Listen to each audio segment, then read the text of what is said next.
Maëva, quelles sont les bonnes pratiques à avoir pour les réseaux sociaux? Alors, les bonnes pratiques pour les réseaux sociaux, ça serait déjà de paramétrer son navigateur, donc se mettre en navigateur privé si possible, paramétrer ses réseaux sociaux, donc faire de façon à ce que quand on publie une photo, ce ne soit pas disponible pour tout le monde, en ligne, au public, mais à ses amis, à ses proches, et en fonction des groupes de personnes auxquels on a envie que ce soit accès. Ce serait aussi régulièrement effacer son historique de navigation et effacer ses cookies pour éviter d'être tracé. Oui, mais on fait ça, mais on a vu que quand on fait, que on même met en privé, Instagram, on a vu les conditions d'utilisation. Même Instagram peut les acheter et on peut les acheter les données et on peut voir où elle habite, qu'est-ce qu'on aime, qu'est-ce qu'on fait dans la vie, c'est quoi nos frères et sœurs, c'est qui nos frères et sœurs, c'est qui nos parents. On peut voir tout. Du coup, comment on pourrait limiter ça, comment on pourrait supprimer toutes ces données. C'est vrai. Alors, les conseils que je pourrais donner, ça serait d'essayer de lire les CGU, même si on a vu tout à l'heure que c'est trop long et que c'est pas possible, mais au moins, quand un site vous demande une information, toujours se demander derrière pourquoi est-ce qu'on me demande cette information. Est-ce que cette information, elle va pas être vendue à la terre entière et à des sites auxquels j'ai pas forcément envie qu'ils aient accès? Et si c'est le cas, tentez de paramétrer, puisque maintenant on a vu que depuis l'arrivée du RGPD, souvent quand vous vous baladez sur des sites, il y a politique des cookies, donc des témoins de connexion dont on a parlé tout à l'heure. Si possible, de cliquer dessus et de paramétrer de manière à ce que les données ne soient pas données à des tiers, ne soient pas vendues à des tiers. Et si malheureusement c'est inévitable pour s'inscrire sur la plateforme, comme c'est le cas avec Instagram mais beaucoup d'autres, Snapchat ou autres, eh bien, réfléchir avec ses amis pour se tourner vers d'autres réseaux sociaux ou du moins faire attention au contenu qu'on va poster. Oui, mais il y a des personnes qui ne veulent pas forcément changer parce qu'ils n'ont pas lu les conditions. Comment on pourrait faire pour les divulguer? Oui. Alors, utiliser un surnom. Donc, ne pas mettre son vrai nom, ça serait déjà une bonne pratique, puisque comme on en a parlé, ça veut dire que si on va taper ton nom sur le moteur de recherche, on ne trouvera pas ton profil Instagram ou ton profil Facebook, puisque tu auras utilisé un faux nom ou un pseudonyme. Ça serait aussi utiliser des adresses mail différentes, créer des adresses mail différentes en fonction du contenu publicitaire, si c'est pour acheter des vêtements ou pour suivre des vidéos YouTube, que de l'adresse mail que tu vas utiliser pour être inscrit sur un réseau social. Comme ça sera difficile de faire la connexion entre les deux et on ne saura pas forcément que c'est toi. Et toujours navigateur privé. Comme ça, on sait que ça ne vient pas de la même maison. Mais si on a envie d'être public, mais que nos informations ne soient pas divulguées, comment on peut faire? Alors, si tu veux que tes informations soient publiques, ça veut dire mettre une photo de toi en mode public, tu peux, mais dans ces cas-là, inévitablement, dans la plupart des plateformes, ce sera sûr que tu autoriseras le site, comme Instagram, à ce que ces données soient vendues à des tiers. Par exemple, s'il te trouve très jolie, ça sera très possible qu'une photo Instagram soit utilisée ensuite pour faire la promotion d'une publicité de parfum, d'un échantillon de quelque chose. Donc ça, tu l'acceptes. Tu ne seras pas rémunéré pour ça, et en plus, tu n'auras pas ton mot à dire, et même si tu uses de ton droit à l'oubli, ça sera supprimé, mais il y aura toujours le risque qu'il y ait des traces. Donc mes conseils, ça serait de faire attention à ce qu'on poste, et si on le poste ensuite, de souvent prendre du recul, se googliser et faire attention à l'image en ligne qu'il reste de nous. Ouais. Et exercer ses droits. Si tu as envie que ce soit supprimé, et les contacter et exercer ses droits. On n'a pas envie de se retrouver sur Google. Hein. C'est vrai. Ouais, vas-y, oui, à toi. Quels sont les enjeux pour les jeunes qui utilisent les réseaux sociaux? Alors, le plus gros enjeu, ça serait que l'image de vous à 13 ans reste, ou 13 ou 14 ans en fonction de l'âge que vous avez, reste la même pour toujours en fait. Qu'on vous mette dans une case, qu'on ait l'impression de cerner vos envies, qui vous êtes, alors qu'en fait vous avez évolué pour être quelqu'un de complètement différent et que vous ayez du mal à exercer vos droits pour faire changer cette grille de lecture. Donc mon conseil, ça serait certes de profiter du numérique, profiter des réseaux sociaux comme vous en avez envie, mais toujours de cerner pourquoi on vous demande ces informations, de faire attention à l'image que vous laissez de vous, et surtout d'avoir les outils, donc les formulaires de déréférencement qu'on a parlé, multiplier les adresses mail, utiliser des mots de passe compliqués, supprimer l'historique de navigation, mais surtout faire attention à ce qu'on ne puisse pas utiliser votre image et vos données personnelles à votre insu pour des buts auxquels vous n'avez pas consenti au départ. Ok, merci. Tout à l'heure, on a vu une série You Oui. Sur Netflix. Mais Merci. de rien. Mais on a vu que la femme qu'on a vue à la librairie, enfin que l'homme a vue à la librairie, lui a juste donné son nom et son prénom. Ouais. Et lui, il a juste cherché sur Internet, il a trouvé toutes ces informations. Par exemple, où elle habitait, ou si on lui donnait un surnom, si elle a des frères et sœurs, si elle a des parents, si ses parents sont morts ou pas morts. Des photos d'elle aussi. Des photos d'elle, ouais. Ses amis, etc. Ça peut pas être plus sécurisé, plus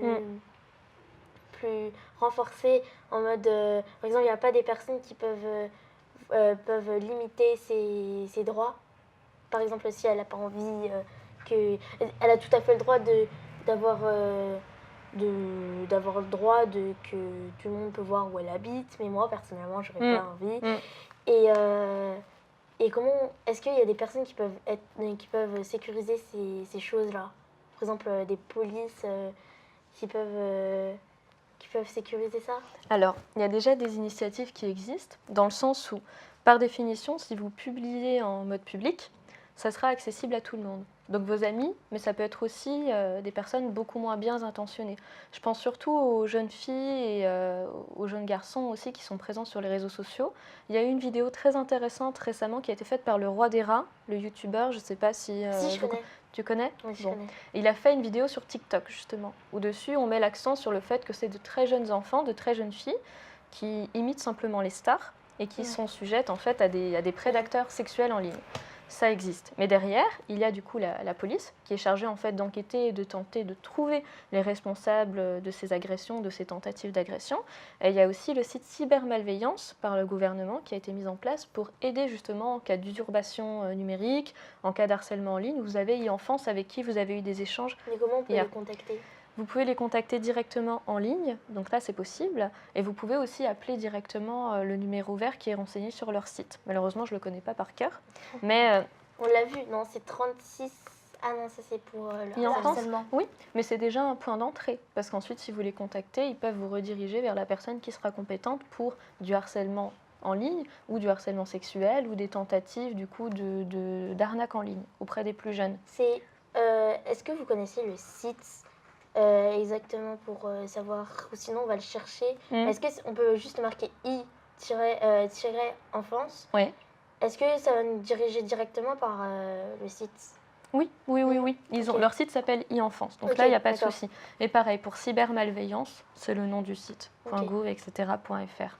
Mais mes astuces seraient que maintenant, par la dernière condamnation de Google, donc ma collègue elle en a parlé tout à l'heure, on se rend compte que les enfants sont les plus vulnérables. Parce qu'en fait, ils sont pas faits pour se rendre compte des conséquences à moyen, long terme. C'est normal. Vous profitez de l'instant, vous n'êtes pas dans cet aspect, dans cette prise de conscience de prévoir les conséquences à long terme de vos actions. C'est ma deuxième question après. Ah oui, on reviendra. Mais mes conseils, ce serait par défaut de faire de façon à ce que vos publications soient auprès des personnes qui vous intéressent. Ou par exemple sur Instagram, que vous deviez contrôler les personnes qui veulent s'abonner à votre compte. Donc ça fait déjà un premier filtre. Donc justement en privé, quand on se met en privé, enfin moi je me suis mise en privé, après il y a un truc, il y a un bug, j'étais en public. En privé, ils disent quelle personne les demandes d'amis de personnes qui veulent s'abonner à moi, et je peux les accepter ou pas. Et des fois, ça dépend. Si c'est des gens que tu connais. Ouais, ça c'est un premier filtre déjà. Parce que ça te permet, si tu es face à un profil suspect, de pouvoir dire « Oula, cette personne, elle est un petit peu étrange, on n'a aucun ami en commun, il ou elle a l'air de contacter des jeunes enfants, etc. Je vais faire attention. » Donc tu ne l'acceptes pas. Et ensuite, après, tu peux le signaler. Donc ça, c'est un premier filtre. Mais dans la série Ryu, cette jeune fille, elle voulait la popularité, parce qu'elle avait un manque de confiance en elle, etc. Donc elle a mis tous ses profils en public. Et à juste titre, puisque les plateformes font de façon à t'inciter à montrer le plus de choses sur toi. Mais le problème, c'est que quand tu es un enfant, là, vous n'êtes plus tu vas plus Plus être la même vulnérable. personne dans quelques mois. Ouais. Ouais, plus vulnérable. Et en plus, l'année prochaine, tu auras peut-être d'autres goûts, d'autres amis. Tu seras différente. Est-ce que tu auras forcément envie que les nouvelles personnes que tu vas rencontrer aient l'image de toi à 13 ans quand on aura 15 ? Ouais. C'est difficile. C'est pas pareil. Ouais, ouais. Donc le conseil, ça On serait change. de changer les informations régulièrement, se dire, bon ben ok, là je prends 1 heure pour bien paramétrer mon compte, là je mets 1 heure pour vraiment filtrer et regarder les informations que j'ai mis en ligne, oula, ça par contre je le pense plus, donc je vais peut-être le supprimer, ça par contre je suis plus vraiment amie avec, donc bon, on va essayer de s'arranger entre nous pour qu'il supprime telle information me concernant. Mais, par exemple, moi, Mhm. j'ai des photos. J'ai des photos et tout. Si, par exemple, c'est un exemple tout bête, hein. Je suis en privé, je suis en public. Ouais. J'ai posté une photo sur moi. Mm. Google l'a retenue. Si je mets Monica entre parenthèses magie, je peux voir mes photos. Mm. Est-ce que si je supprime sur Instagram ma photo, Ouais. est-ce qu'on peut la voir quand même sur Google encore? Oui. Et là, dans ces cas-là, il faut aller sur le site de Google et faire une demande de déréférencement et de suppression des données. Donc, dans un premier temps, tu utilises le formulaire de contact Google et tu dis, bon ben voilà, mon adresse mail, c'est ça, je m'appelle Monica, il y avait des données qui étaient accessibles sur ce compte, et là, voici les liens auxquels apparaissent mes photos. Et pourtant, je les ai supprimées. Et en général, ça met un peu plus de 48 heures. Quand c'est quelques photos, etc., ça va assez vite. Si c'est beaucoup d'informations, ça prend plus de temps. Mais maintenant, ils le font. 48 heures, c'est pas... Ouais, ça va, ça Ouais. va, ça va.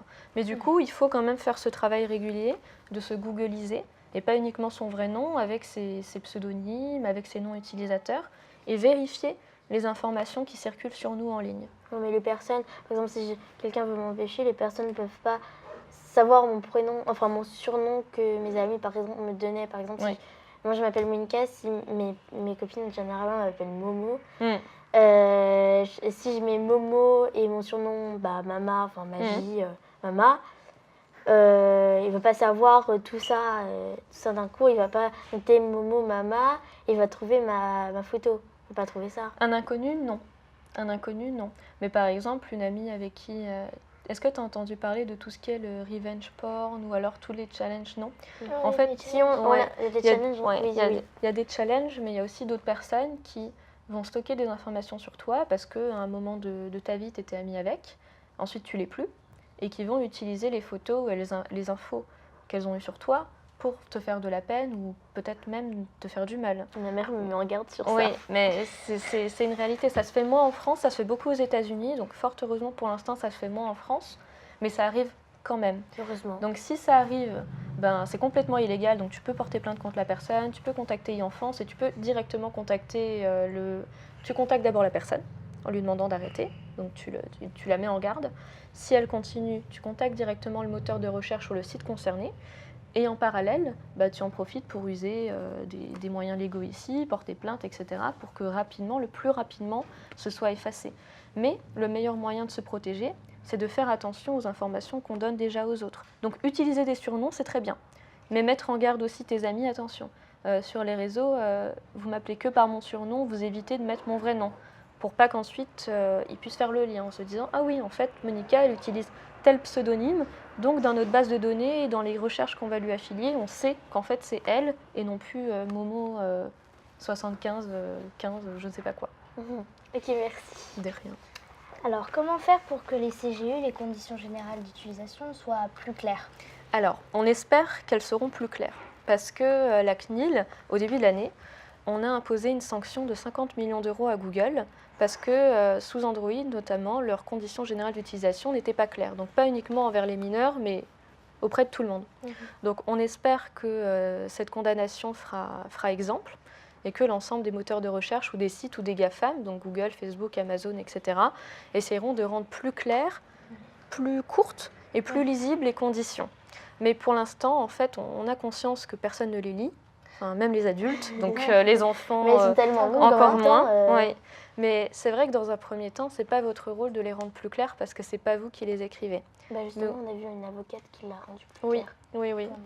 On a travaillé sur un article tout à l'heure où justement c'était les conditions générales d'utilisation d'Instagram en version pour les enfants de 8 ans, pour leur expliquer un petit peu ce à quoi on consent quand on s'inscrit sur la plateforme. Donc le conseil, ça serait de se dire, si elles sont très très longues, c'est qu'on ne prend pas en compte mon intérêt en tant qu'enfant et qu'on veut juste me perdre et que je clique C'est pour ça. m'inscrire. Et si c'est le cas ensuite, tout de suite quand on s'inscrit, aller essayer de paramétrer le compte pour éviter qu'il y ait des publicités ciblées, pour éviter qu'on ne donne vos données à des tiers et contacter directement la plateforme si ce n'est pas le cas en disant « Ouh, mais attention, là, je mets que j'ai 13 ans, mais je suis encore une enfant, je n'ai pas envie que vous vendiez mes données à des tiers, donc comment on peut faire ?» Et ils sont dans l'obligation de vous répondre et de vous expliquer aussi pourquoi ils vous demandent tout ça. Est-ce qu'on pourrait, par exemple, on met notre vrai nom, comme ça, Instagram, elle sensibilise les jeunes pour, si jamais j'ai 13 ans, Instagram sait que j'ai 13 ans, et c'est pas que j'ai 18 ans. Je mets oui, j'ai 13 ans, donc Instagram, elle sait qu'il faut faire attention. Et du coup, elle fera plus attention aux jeunes qu'aux vieux, bien sûr, parce qu'ils sont plus... Enfin, ils sont plus capables de faire quelque chose d'autre que nous. Et est-ce qu'ils pourraient faire, par exemple, si c'est une petite fille, qu'une personne veut retrouver sa trace, j'ai 13 ans, je veux pas qu'une personne retrouve ma trace, même si je l'ai pas marqué. Hein. Il sait qu'une petite fille de 13 ans, elle veut pas forcément, enfin, elle sait pas que personne peut retrouver sa trace. Du coup, est-ce que Instagram pourrait mettre en place que les enfants à partir de 18 ans, ils mettent en place des choses du genre ne pas retrouver sa trace, que j'ai des sœurs, des frères, etc. Là, il y a une pleine réflexion. Nous, pour l'instant, je ne sais pas pour Instagram. Je sais que, par exemple, pour les grosses plateformes, Instagram, Google, Facebook, ils ont mis en place des algorithmes qui permettent de cerner. Est-ce que tu sais un peu ce qu'est un algorithme ou pas? Oui, un peu. Oui, ok. Donc, ces algorithmes, pour savoir si c'est un enfant ou non. Pas uniquement en raison de son âge, mais aussi en raison de son comportement, si la personne a menti sur son âge. Mais le problème, c'est qu'à l'heure actuelle, par défaut, donc tes paramètres, sans que tu aies exercé quoi que ce soit, sans que tu aies modifié quoi que ce soit, par défaut, font que tu as quand même la publicité ciblée, la possibilité de faire du profilage sur un enfant. Mais nos homologues européens, donc la CNIL, nous, mais équivalentes britanniques et irlandaises, ont lancé actuellement une grande consultation auprès des enfants pour savoir, les enfants et les parents, qu'est-ce que vous en pensez? Est-ce qu'on devrait éviter de stocker les données quand ça concerne des enfants? Est-ce qu'on devrait essayer d'arrêter de profiler quand ça concerne des enfants de 13 ans? Donc tout ce que tu es en train de dire, il y a des homologues européens qui sont en train de se poser la question pour forcer Instagram, Facebook et tous les autres à ce que si c'est un enfant sur la plateforme, on n'ait pas accès à ces données, ou très peu, et qu'on n'ait pas le droit de les communiquer à des tiers. Mais, mais nous, en France, ce n'est pas encore le cas. Par exemple, l'affiche. Ouais. Est-ce qu'on pourrait la diffuser, par exemple, un peu partout? Bien sûr. Par exemple, dans la ville ou dans Paris. Ouais, La faire connaître. Faut, par exemple, mettre des petits mots, faire attention à tes données, ne dis pas qui tu es vraiment, ou réfléchis avant d'agir, de faire. Du coup, comme ça pourrait ouvrir un peu plus les yeux aux internautes, aux personnes qui veulent s'inscrire. Et voilà. Bien, cette affiche en question, on l'a déjà diffusée à pas mal de classes en France. Alors peut-être elle est au CDI. Ah, nous, parfait. elle est au CDI du collège. Du coup, on sait, mais ils font pas trop attention. Ouais, ils font pas trop attention. Par exemple, ils savent même pas qu'elle existe. Enfin, moi, je sais, mais pour simplifier.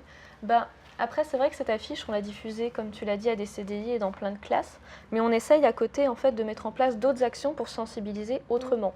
Donc, malheureusement, on n'a pas eu le temps d'y jouer, mais on a deux jeux Serious Game en ligne. Le premier, du UFC Que Choisir sur les données personnelles, qui est très bien fait, qui est très beau graphiquement, donc qui plaît assez aux enfants.